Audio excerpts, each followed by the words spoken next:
Welcome back ناظرین، ایک بار پھر آپ کو پروگرام نیوز مارننگ میں خوش آمدید کہتے ہیں. اور جس طرح کہ ہمارا یہ سیگمنٹ جس میں ہم ایک اینالسٹ ہمارے ساتھ موجود ہوتے ہیں، ان سے تجزیہ لیتے ہیں آج کل کے اہم ایشوز پر. اور اس وقت ہمارے ساتھ اسٹوڈیو کے اندر موجود ہیں روزنامہ وقت کے کالمسٹ اور ایک معروف تجزیہ کار علامہ صدیق اظہر صاحب. السلام علیکم. وعلیکم السلام.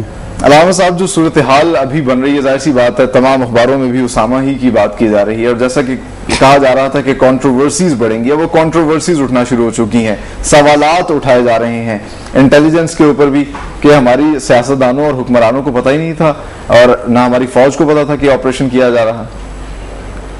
دیکھیں، میرے خیال میں یہ جو معاملہ ہے یہ اب بہت پرانا ہو چکا ہے. صحیح.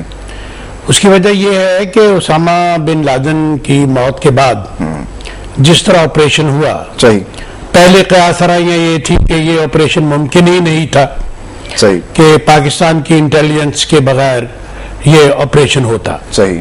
اس لیے کہ جس علاقے میں اسامہ بن لادن رہ رہے تھے اور جس انداز میں رہ رہے تھے، یہ ممکن ہی نہیں تھا کہ وہاں کسی آدمی کو ایک ایسے خاندان کے بارے میں علم نہ ہو جو خاندان غیر مقامی ہے. جی. اور خاص طور پر ان حالات میں جبکہ پاکستان بہت بری طرح گلے گلے تک، بلکہ پانی سر سے اوپر گزرنے تک دہشت گردی کی جنگ جو ہے اس کے اندر شریک ہے. صحیح. ایسے حالات میں ممکن نہیں ہے کہ آپ کے ایک انتہائی اہم علاقے کے اندر ایک ایسا خاندان رہتا ہو جو کہ غیر مقامی خاندان ہے، اور خاص طور پہ وہ عرب خاندان. صحیح. اور افغانستان کی جنگ کے بعد جتنے بھی لوگ القاعدہ کے پکڑے گئے اور جتنے لوگ دوسرے جو لوگ ہیں، ان میں سے 90% کا تعلق جو ہے وہ مڈل ایسٹ کے ساتھ تھا، خواہ وہ یمنی تھے یا وہ لیبین تھے، سعودی عربیہ کے تھے یا دوسرے لوگ تھے. لہذا یہ ایک سوال لوگوں کے ذہن میں آتا ہے، اور یہ بڑا ویلڈ سوال تھا. لیکن میں سمجھتا ہوں کہ جس طرح کہ امریکن ایڈمنسٹریشن کے بیان آ چکے ہیں، آج بھی بلکہ ایک بیان آیا ہے کہ اگر ہم پاکستان کو بتا دیتے تو شاید یہ ہمارا آپریشن ناکام ہو جاتا. بالکل. اچھا، اس میں تو یہ ہے کہ ایک احساس ہمیں یہ ہو رہا ہے کہ پاکستان اور امریکہ کی وہ قوتیں جو ٹیررزم کی جنگ کے میں ایک دوسرے کے ساتھ کوآپریٹ کر رہی ہیں، ان کے کوآپریشن کے اعلان کے باوجود ان کے اپنے اندر کس قدر کانٹرڈکشنز ہیں یا کس قدر مس کمیونیکیشن ہے، یا وہ ایک دوسرے بالکل نہیں، یہ نہیں، کوئی کنفیوژن نہیں ہے. صحیح. دیر از ایبسولیٹلی نو کنفیوژن. صحیح. بات بڑی کلیئر ہے کہ اس تمام کے تمام معاملے میں یہ نظر آ رہا ہے کہ دونوں قوتیں اور ان دونوں ممالک کی وہ قوتیں جو کہ اس جنگ میں ایک دوسرے کے تعاون کا اعلان کر رہی ہیں، ان کے اپنے درمیان جو تعلقات ہیں ان کی نوعیت کیا ہے. یعنی وہ ایک دوسرے کو بھی اطلاعات فراہم کرنے سے انکاری ہیں، گریز کر رہی ہیں، گریز نہیں کر رہی ہیں، انکاری ہیں. انہوں نے ان کو اطلاع نہیں دی، اور اگر یہ بندہ وہاں پہ رہ رہا تھا اور ان کو علم تھا تو انہوں نے اسے اطلاع نہیں دی. ٹھیک نہیں. لیکن میں سمجھتا ہوں یہ معاملہ اب لیٹ ہو گیا ہے. اب اس کو بہت زیادہ یعنی کریدنے سے ہمیں کچھ ملے گا نہیں. دیکھیے، جو ساری صورتحال ہے اس سے فائدہ نہیں بلکہ نقصان ہی ہو رہا ہے. بلکہ پاکستان کے اوپر تو اب یہ بھی کہا جا رہا ہے کہ امریکن کانگریس مین نے کہا کہ ان کی ایڈ روک دی جائے. یہ سوالات بھی اٹھائے جا رہے ہیں. تو اب اس ساری صورتحال سے پاکستان کو تو نقصان ہی ہوتا جا رہا ہے. پاکستان کو اب کیا کرنا چاہیے کہ یہ سارے کانٹرڈکشنز ختم کرے؟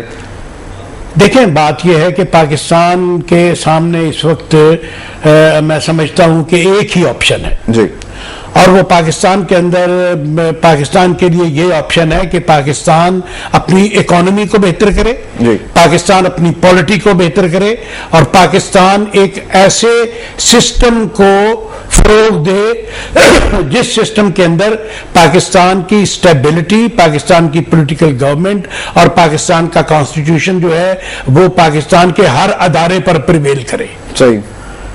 پاکستان اپنی اکانومی پہ زور دے، پاکستان اپنے بچوں کی تعلیم پہ زور دے، پاکستان فورن پالیسی کو بھی اپنی آزادانہ بنا کے فورن پالیسی کو اب جس حد تک ممکن ہے وہ آزادانہ بنائے. اور اگر اس حوالے سے ہمیں دیکھیں بات یہ ہے کہ پچھلے 20-25 سال سے ہم لوگ جو ہیں اس ساری کی ساری جنگ میں جو افغان جنگ سے لے کے اب تک آئی ہے ہمیں کیا ملا ہے؟ بے روزگاری، بھوک اور ندامت، سب سے بڑا ندامت، دنیا کے سامنے ندامت، اور اس کے علاوہ یہ احساس کمتری۔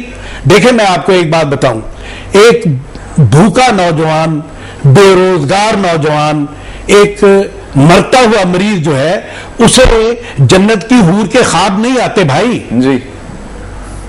اسے روٹی کا خواب آتا ہے، اسے دوائی کا خواب آتا ہے۔ جتنی جلدی ہمارے لیے ممکن ہو ہم زندگی کی بنیادی حقیقتوں کو تسلیم کر سکیں۔ یہ آپ کی بات بالکل صحیح ہے، لیکن آپ ایک نظریے پر جو ایک میرے حوالے سے میں کہتا ہوں، جس کے حوالے سے میں یہ سمجھتا ہوں کہ وہ ایک امن اور سلامتی کا ایک نظریہ ہے، اگر اس کے حوالے سے آپ ایک ایسے رستے میں گامزن ہو جائیں کہ آپ کا تمام ملک ڈی اسٹیبلائز ہو جائے، آپ کے ملک کی 50% سے زائد آبادی جو ہے وہ غربت کی سطح سے نیچے گزر جائے، آپ کے ملک میں 70% لوگوں کو پینے کا پانی مہیا نہ ہو، آپ کے نوجوان بے روزگار پھرے، کرائم بڑھ جائے، تو کیا یہ آپ درست راستے پہ ہیں؟ صحیح، کیا کوئی نیکی کا راستہ ہے جو آپ نے اختیار کیا ہے؟ صحیح، آپ کی باتیں بالکل صحیح ہیں، اور یہ آپ بالکل صحیح، اس سے باز آ جائیں، اکانومی کو بہتر کرنا ہے، سب چیزوں کو، لیکن آپ سمجھتے ہیں کہ جو ابھی ہمارے حکمران ہیں، اور ابھی ریسنٹلی ایک نئی کابینہ میں اضافہ بھی ہوا، یہ لوگ کیا واقعی سیریس ہیں؟ کیا یہ لوگوں کو ان معاملات کو ایڈریس کریں گے؟ آگے آنے والے وقتوں میں یہ چیزیں جو بے روزگاری کا مسئلہ ہے، پاور جنریشن کا مسئلہ ہے، یہ حل ہوگی بھی؟ دیکھیں میری بات سنیں، میں پاکستان میں جمہوریت کا قائل ہوں، پاکستان میں آئین کی سربلندی کا قائل ہوں، صحیح، لیکن میں آپ کو بتاؤں کہ یہ میری بدقسمتی ہے کہ دنیا کے جاہل ترین اور مفاد پرست ترین ایلیمنٹ جو پولیٹیکل ایلیمنٹ ہے وہ پاکستان کے اندر بستا ہے۔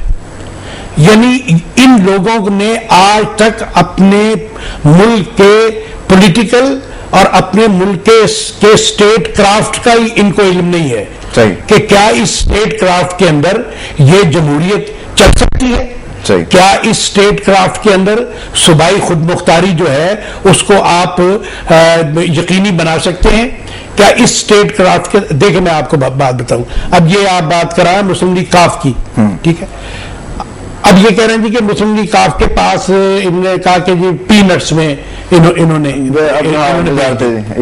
اب پہلی بات تو یہ ہے کہ مسلم لیگ کاف بنی کیسے تھی؟ مسلم لیگ کاف جو ہے وہ تیار کی گئی تھی، ٹھیک ہے، گملے میں اگا ہوا پودا ہے یہ زمین میں اگا ہوا پودا تو ہے نہیں، ٹھیک ہے، اب گملے میں اگے ہوئے پودے سے آپ کتنی چھاؤں لے لیں گے، کتنا پھل دے گا وہ کتنا آپ کو پھل دے گا؟ ایک بات تو یہ ہے۔ دوسری بات یہ ہے کہ یہ جو پولیٹیشین یہ جو مسلم لیگ کاف میں ہے اور جو اس وقت پاکستان پیپلز پارٹی میں ہے، یہ وزارتوں کا ان کا مسئلہ نہیں ہے کہ آپ کے پاس کون سی وزارت ہے، بات یہ ہے کہ انہیں جھنڈا چاہیے، جھنڈے والی گاڑی چاہیے، انہیں جھنڈے والی گاڑی چاہیے، انہیں ٹور چاہیے، اور آئندہ انتخابات جو انہوں نے لڑنا ہے اس کے لیے انہیں ریاست کی مدد کی ضرورت ہے۔ یہ ہمیشہ جیتے ہیں ریاست کی مدد کے ساتھ، اب ان کا خیال یہ ہے کہ 2 سال کے بعد اگر انتخابات 2 برس کے بعد ہونے ہیں تو 2 برس کے بعد ہونے والے انتخابات میں انہیں ریاست کے مقتدر جو ادارے ہیں وہ ان کو یہ کس طرح استعمال کر سکیں گے۔